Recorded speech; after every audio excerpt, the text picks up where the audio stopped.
The opening night roster is set, and all we've got left to do is wait for hockey to happen. We're going to discuss on today's Locked On Blue Jackets.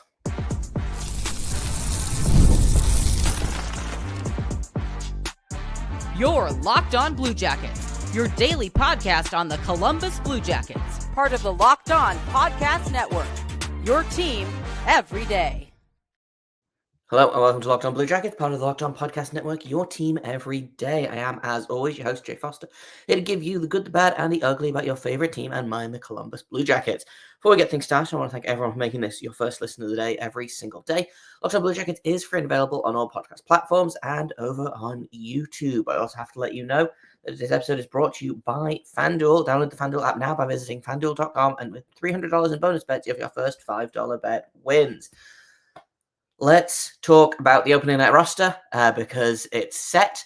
I have some questions, I have some concerns, I have some comments, all of that good stuff, right? So we're going to talk about that, and then I want to talk about who didn't make the roster. And so, we'll talk a little bit about Ivan Fedotov getting sent down, which was not a surprise, but also did confuse me. And I also wanted to talk about who's going to be the first to get called up. If they need an injection of energy, if there are injuries, anything like that, I wanted to be like, okay, well, who is the next man up for the job? So we'll talk about the opening night roster first, and we'll talk about why it's only 22 players, because that to me is kind of put a little bit of a layer onto the confusing Damon Hunt waiving situation, right? Because I assumed that he was put on waivers because they wanted to roll the 3 goalies. I talked about it extensively in yesterday's episode, I'm pretty sure. But it turns out that no, actually, he's been sent down to Cleveland, which I understand was the plan all along, right? But then I don't understand what the harm would have been in keeping Damon Hunt, right? Like, obviously, yes, you want him to play. You don't want him sitting in the press box. But now you don't have him in either of these places. So who knows? But the opening night roster is set. It is 22 men. It is Charlie Coyle, Cole Sillinger, Dmitry Voronkov, Miles Wood, Adam Fantilli, Isaac Lundestrom, Sean Monahan, Matthew Olivier, Zach Aston-Reese, Boone Jenner, Igor Chinikov, Kromachenko, Kent Johnson, Jake Christensen, Denton Mateychuk, Zach Werenski, Ivan Provorov, Dante Fabro, Eric Gabranson, Damon Severson, Jet Reeves, and Elvis Merzlikins. Only, I think, 3 names on this list that were not regular Blue Jackets last season. Coyle, Lundestrom, and Wood all came around about the draft, I think. Lundestrom was a free agent, and then the Coyle trade, I believe, happened around about the draft-ish. So not a big turnover of players from last season, which I think we all knew coming in, right? I know that there was talk. Maybe the talk was mostly by me of, are any of the young guys going to get a shout, right? Because I don't know, Miles Wood does nothing for me. He is a player that sure does exist, right? He is real fast, and that's about all he's got. Hasn't really impressed me during preseason. Like, I haven't seen a ton from him that leads me down the alley of, oh yeah, no, he should definitely be in the lineup over one of the kids, right? And I understand that roster makeup is important and that 4th line can't just be kids, etc., etc., etc. But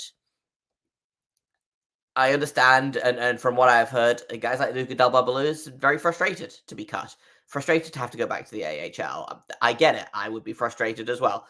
I do think that there is value, again, in playing them in top line minutes in the AHL as opposed to 4th line or press box in the NHL, right? But I don't know. I look at the 4th line and I'm like, okay, well, Zach Aston-Reese is a player. Lundestrom could be something. I don't think he's going to move the needle a ton, but I think having a defensive center on that 4th line is not terrible. He can contribute to the penalty kill. And then Miles Wood, who is there. That's not a great 4th line. The bottom 6 last season, I think, was really, it was kind of up and down, right? Like, it was a lot of guys who were just there to be there. And I do think that the bottom 6 has improved, but I still don't love the fourth line. And like I said, I really, really would have liked to see someone like Del Bubbaloo make the team, especially because you have an empty roster spot, which we'll talk about in a second here. The other thing as well is that it looks to me like, and the lineup is not set. They've got an extra forward, they've got an extra defenseman, but it looks like Igor Chinikov and Jake Christensen are going to be the odd men out to start the season, which is frustrating in similar but different ways, because I understand the frustration with Chinikov. He's a top 6 player that doesn't fit into the bottom 6, but there's no room for him in the top 6, so he's just kind of floating around out there. Jake Christensen deserves to be in the top 6 defensemen of this team. He, I thought, had an excellent preseason. I think he is a really underrated young defenseman on this team. I think he is a good puck mover. I think he sometimes has adventures, as many young defensemen do, but it looks like he's going to be in the press box so they can play Erik Gudbranson and Damon Severson, which is, sure, I get it with Severson, right? You're paying him $6.5 million for the next 6 years. Like, you might as well play him. But Dean Evason talked a big game before the preseason, before training camp even started, right? Of it's how you play, not how much money you make, that dictates where you are on the roster, right? And I know that they all have to say that, right? Because they're not going to be like, well, we're paying this guy a lot of money, so we have to have him in the lineup, right? But I really, really wish that they would put their money where their mouth is, because for me, Jake Christensen was absolutely one of the top 6 defensemen. You could argue he was one of the top 4 defensemen in the preseason. Like, I really, really liked his game, and it is very frustrating that it looks like he is set to be the 7th defenseman. That's not to say he won't get opportunities, but the opening of that roster is not necessarily what I have a problem with, right? It is what I am projecting the extra men to be, because putting Christensen in the press box instead of someone like Gudbranson, to me, feels like a mistake.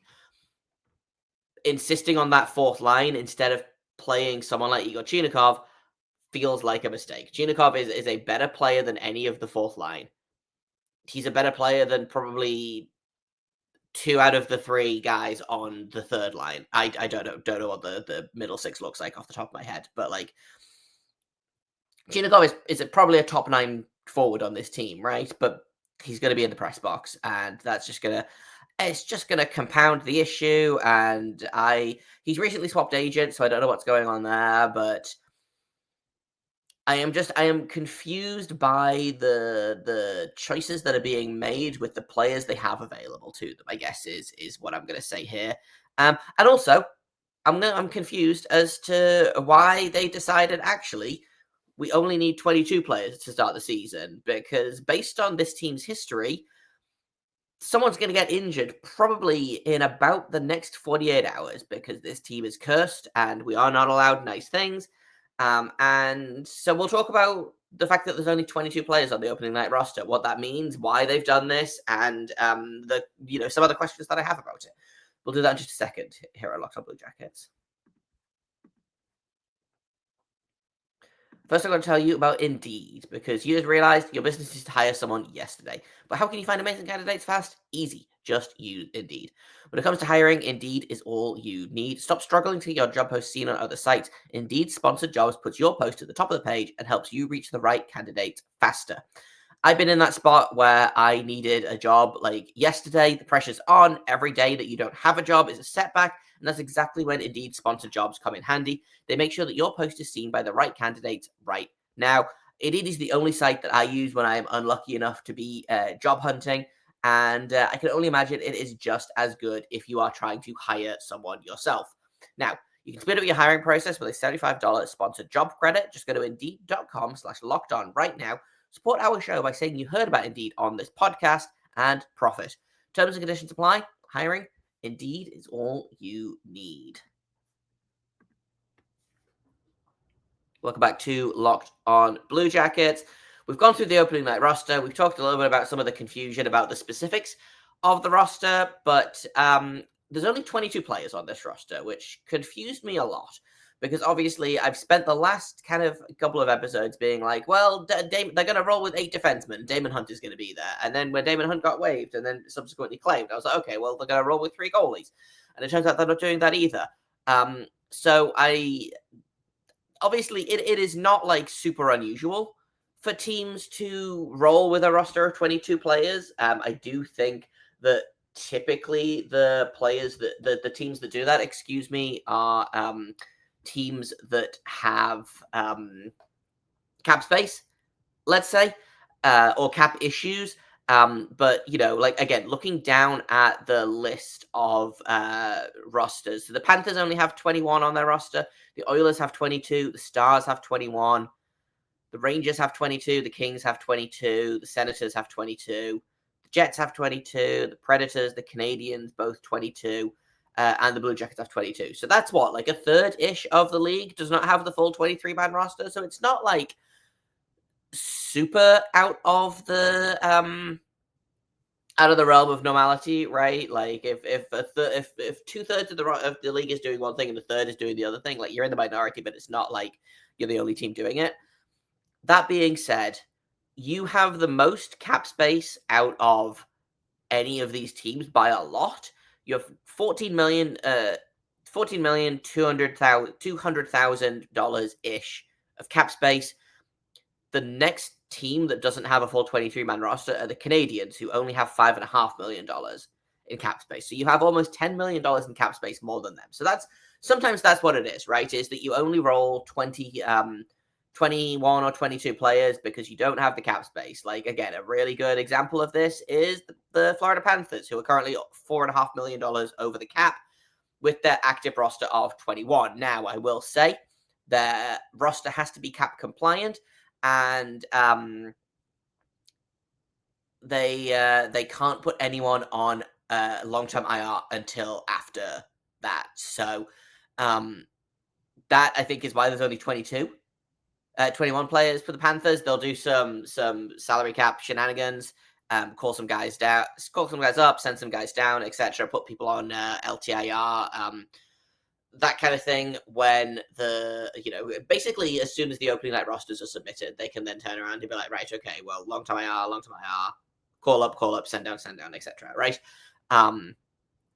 But the Blue Jackets don't have that problem. They're not like pinching pennies for cap space like for example, like the Oilers, who have about $1,000 in cap space right now. In fact, I can tell you, they have $834 in cap space. Now, I don't know if they have anyone to put on LTIR. I don't know whether they're going to move some stuff around, etc. I know that they have a couple of guys that are on IR at the minute. So Zach Hyman is injured. Matthias Janmark is injured. I don't think either of those guys are LTIR candidates. I might be wrong. Don't quote me on that. But the Blue Jackets also don't have that issue, right? Like, they don't need the cap space for 22 players. And so it doesn't make a lot of sense to me, because I really thought, okay, well, they're going to roll with an extra defenseman. I don't understand it, but fine. Nope, they're going to roll with a third goalie. That makes more sense to me, especially with the preseason that Elvis had, which I think was fine but not great. No, they're sending Fedotov down to Cleveland. So they're just rolling with 22. So I don't know whether Don's got something cooking. I don't know whether, I thought maybe there was a waivers claim coming today. Turns out no, which is, again, surprising, because there is definitely some, there were some guys on that waivers list that I probably would have taken a flyer on, right? Like the Jets waived Ville Heinola, who I think could have been a very, very solid David Hunt replacement. Many questions, right? But the 22 player choice to set your opening night roster really doesn't make a lot of sense to me. Again, unless they're planning on calling someone up, but why wouldn't they do that before the roster is set? Questions, so many questions, right? I get that they maybe didn't have anyone that they were like, well, we don't need this guy in the NHL, so we're going to leave him in the AHL. Again, going back to Luca Del Blues, who we'll talk in a little bit more detail about in a second here. They've clearly decided that the best place for him right now is the AHL, and I guess they're going to leave him there to cook, which I get on the surface. But again, I think Luca Del Babaluz is probably a top 9 forward on this team. So what are we doing here, right? So I don't know why there are only 22 players on the roster. Like, they really, again, they didn't need to send Fedotov down. They could have had him on the opening night roster. They didn't need to waive Daemon Hunt. They could have had him on the opening night roster and figured out what to do with him later on. Like, I understand that they probably wanted to sneak him through waivers while there were a ton of players being waived, but I don't know if it would have hurt them to keep him on the roster for a couple of weeks and then send him down. But I don't know. Again, you were gonna risk losing him to waivers regardless of when you put him on waivers. But I really, really thought that they were waiving him so they could have someone else on the roster, and it kind of seems like they're just keeping that extra spot open for who knows. Again, does Dowadal have something planned? Is there a trade brewing? Is there something happening here? Is there something happening there? I don't know. Again, I was talking to Laura Saba of Locked On Canadians about this. I've been staying with her for a couple of weeks while I've been vacationing in Montreal. So we've been having a really great chat about basically everything and anything hockey. And I talked about how, like, you don't get leaks out of the Columbus Blue Jackets front office anymore now that Kekalainen's gone, right? So really, anything could be happening. But I feel like in the Kekalainen days, it used to be that many, many things would be, basically everything would be leaked.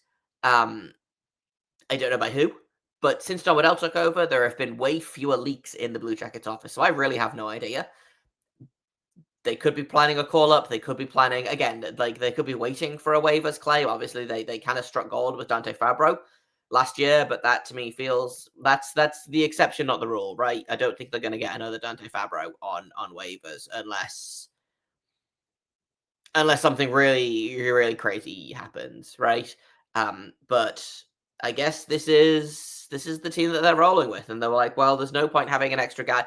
Like, that I think is my where I'm landing in terms of my final thought on this, is that I think they're basically, well, there's no point having an extra guy in the press box when he can be doing something in Cleveland, I think is their argument. However, we all know the Blue Jackets. We know and we love them. They are a grievously injured team at the best of times. There are going to be injuries. If they make it through the first month without having to call anyone up for an injury, I will be shocked, and we'll go ahead and we'll timestamp that so I can refer back to this in on November 7th or whatever. They're going to need to call someone up. There are going to be call-ups this season, right? That's the thing. Like, this is not what the roster looks like. This is not what the roster is going to look like on the last day of the season. This might not be what the roster looks like 2 weeks from now. So who are going to be the first guys to get those call-ups? Who is waiting in the wings? We'll talk about all of that in just a second here on Locked On Blue Jackets. First, I've got to tell you about FanDuel. The NFL season is here, and FanDuel has an offer you don't want to miss. Right now, new customers can bet just $5 and get $300 in bonus bets if you win. That's right. Pick a bet, put down $5, and if it hits, you're going to get $300 in bonus bets to use across the app. I love using FanDuel. It gives you so many different ways to play. Like, you can build insane parlays. You can try player props. You can basically just, like, guess that someone's going to score a goal, put $5 on it, and if it wins, then, hey, that's that $300 that you can use on whatever you want. You can even follow live lines during games. So if you think that there's a comeback brewing, you can hop onto FanDuel and maybe put a little something on that action. So what are you waiting for? Visit FanDuel.com to download the FanDuel app today and get started.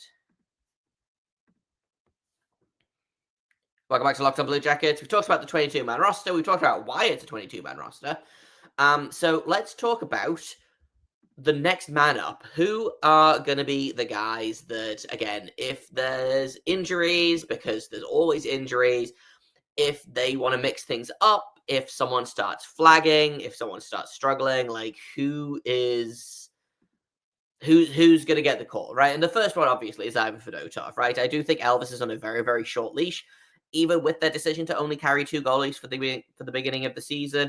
We've seen before that Dean Evason is not afraid to play his third goalie if goalies number 1 and 2 are not cutting it, right? That's where Jack Reeves' incredible end of season run came from, right? I don't think that Fedotov will become the number 1 in this organization, but I do think that if it turns out Jet's not ready for the NHL, if it turns out that Elvis is going to continue to struggle, then I think Fedotov, my guess is Fedotov plays at least what I think I predicted yesterday that he was going to play 3 games in the month of October, and I feel less certain about that now that he's been sent down officially. However, I do still think that I think he plays in the NHL in October. That's my guess. Whether that's injury, whether that's illness, whether that's fatigue, whether that's just one of the goalies isn't getting it done, I think that Fedotov starts a game for the Blue Jackets in the month of October. So whether that's next week, whether that's 2 weeks from now, I don't know, but that's my guess. Again, another guy that we've talked about a lot in this episode, Luca Del Blues, has to be at the top of the line for call-ups, but I do think, and this is kind of key, it depends on, and we're talking about injury situations here, right? If someone gets injured, they're going to need to call someone up. Or, you know, if a couple of guys get injured, they're going to have to call a couple of guys up. And it depends on where the injuries are, right? And by that, I mean, is this an injury to a top 6 forward? And I'm going to knock on wood here because I'm not going to use my hockey powers for evil. But Del Blues' call-up was when Sean Monahan got hurt last season, right? And then Cole Sillinger went down as well. And suddenly you've got Luca Del Blues playing second-line center and kind of thriving, honestly. If there's a top 6 injury, you've got to think that Del Blues is the first guy up, right? Like, the blood hasn't even been scraped off the ice, and Del Blues is going to be in a car on his way to Columbus. If there is a bottom 6 injury, I do think that Del Blues will probably be one of the first considerations as well. But I do think that, that they probably will attempt at least to adhere to what they talked about last season, right? Which I don't remember if it was Dean Everson or Don Waddell said it, but we call these guys up and we play them in the same position as they would be in the AHL. So if that means if they're a top 6 AHL guy, they play in the top 6 in the NHL. If they're a bottom, if you need to replace a bottom 6 player, then you get a guy that's not necessarily playing in the bottom 6 in the AHL, but a guy that is more suited to that role, right? And Del Blues, I think, can play up and down the lineup. I think he's an impact middle 6 player for this team. I don't know that he's going to be a long-term center for the team based on the center depth that this team has right now, but someone's going to have to replace Charlie Coyle probably as soon as next season, right? But I think that Luca Del Blues is the easy, like, okay, there's an injury, that guy's ready to go. Someone else that I think is ready to go, and I do think is going to be more of a bottom 6 presence. Actually, I have a couple of guys here. Jack Williams is the first one. Again, I thought he had a really good prospect tournament. I like Jack Williams' game a lot. Again, I don't know that he's going to really move the needle at the NHL level, but I do think that could be a pretty serviceable 4th liner, maybe a 3rd liner if you need him to, in there somewhere. I think probably it's a little ways off, but if there's an injury to the bottom 6, I think Jack Williams is a pretty solid option. The other guy who had a shockingly good preseason, I mean, not shockingly good, that feels mean to him, but I really, really like Brendan Gaunce in the preseason. And Brendan Gaunce is just a guy that he is not fancy. He is not like, and this is gonna sound mean. So Brendan Gaunce, or if anyone that knows Brendan Gaunce is listening, I don't mean this in like a derogatory way. He is just kind of a guy, right? But he shows up, he does his job, he does it well. He is just a really, really good AHL veteran that you can kind of plug into the NHL roster if you need him to, right? Like I don't think he's a permanent AHLer, but I do think that he is a serviceable call-up. Which again, may sound a little bit derogatory, but I really liked him in this preseason. I thought he was good. I thought he was, again, a good presence, a good veteran, is clearly good for a little bit of offense, is good for a little bit of physicality if you need him to. He just kind of does a little bit of everything, and I think he's going to be really, really solid for the Monsters this season. Wouldn't be surprised to see him get the captaincy for the Monsters. And again, I don't know what the plan is for him this season. My guess is, again, just play a bunch of minutes in the AHL and be a veteran down there. But if this team decides, okay, well, we need a guy to, let's say, again, knock on wood, let's say Mathieu Olivier gets hurt. They want to add a little bit more toughness into the lineup. They don't necessarily want to call up someone like Luca Del Blues. I think that Brendan Gaunce probably will be one of the first options. He was one of the last cuts. He was one of the later waiver guys for the Blue Jackets, if I'm remembering rightly. Not that I think he was ever going to make the opening night roster, but I do think that he is a guy that probably will be near the top of the list when they need a guy to. And even again, he's a guy that can sit in the press box without having to worry about development, right? I don't know how old Brendan Gaunce is off the top of my head. I want to say like 32, 33. Brendan Gaunce is 31. So still younger than me. Sorry, Brendan. But he's not a 22-year-old that needs regular ice and lots of minutes to keep developing, right? You can call him up and throw him in the press box if you need to. If you need to throw him on the line on the ice, then you can do that as well, right? So I think Brendan Gaunce is going to be a really interesting, maybe not the first guy to get the call up, but I do think that if they realize, oh, we need a guy to sit in the press box because God, I don't know, Zach Aston Reese gets hurt, and so they plug Chinakhov into the lineup. They need to call someone up to sit in the press box. Brendan Gaunce feels like the guy, right? And again, if you need to put him in the lineup, you can, but you also don't need to put him in the lineup. Defensively, I don't know what the answer to this is, because the best option for the call-up just went back to Minnesota, right? So looking at their defensemen that are not on the roster, again, I wonder, is someone like Stanislav Svozil going to get the call? I think that he is running out of, not time necessarily, but I do think he's getting lapped by some defensemen that are progressing faster than him. But again, the Blue Jackets don't have a ton of defensemen that can come up to the NHL and play, and I think Svozil could be one of them. I thought Caleb McDonald is, again, not an ideal choice, because here's the thing. Again, if it turns out that someone, I don't know, let's say Fabro gets hurt, right? You can kind of shuffle things around. I don't know how you shuffle them, whether you put Severson up there, whether you put Provorov up there, whether you put Christensen up there, I don't know. When you need a guy to call up, I liked Caleb McDonald in the preseason. I don't think, again, he's going to be a needle-moving NHL player, but if you just need someone to play 12 minutes a night or sit in the press box, Caleb McDonald might be a guy. But I do think that their best option for next man up defensively was Damon Hunt. And I wouldn't be at all surprised if there is some kind of minor move to try and bolster the defense in terms of young defensemen that can probably, or maybe not even young defensemen, just defensemen that can be called up if they need to. I guess, again, Dyson Mayo is an option. He was, I want to say, with the Vegas AHL team last season. I might be wrong about that, but was I wrong about that? No, I wasn't wrong about that. Go me. But again, he's a guy that you could probably throw into the NHL and it wouldn't be the end of the world. So he's an option, not a very exciting one, but again, I wouldn't be surprised to see Don Waddell maybe try and pick up a different option on defense that can play in the NHL or the AHL if they need him to. Because right now they've got a lot of AHL guys and not a lot of tweeners.